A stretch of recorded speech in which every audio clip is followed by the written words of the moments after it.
The Silk Road was over 4,000 miles long. Lots of people traded cultures, religions, goods, and so much more. Have you heard of Jesus? Here you go. Buddhism was more widely accepted than Christianity, but Christianity was also accepted and practiced in many regions. Would you like to try Verdant's Enlightenment? Welcome to Buddhism. The bubonic plague was the worst disease spread on the Silk Road. It destroyed many cities, including Constantinople. You! Here's some Black Death! Please! No, stop! Okay!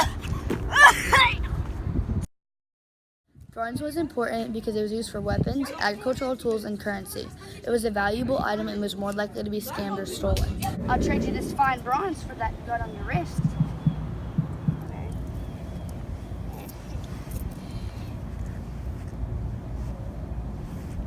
It's real, don't worry. It's not real bronze. Yes, it is. Yes, it is! It's real! Family heirloom! Give it back to me!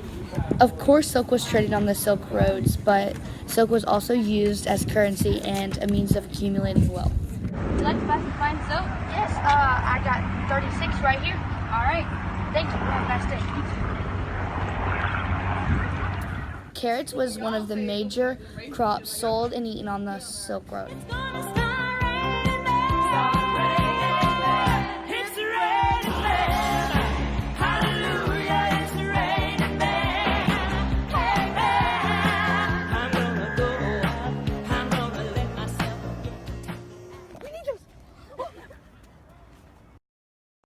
One major city that developed on the Silk Road was Constantinople.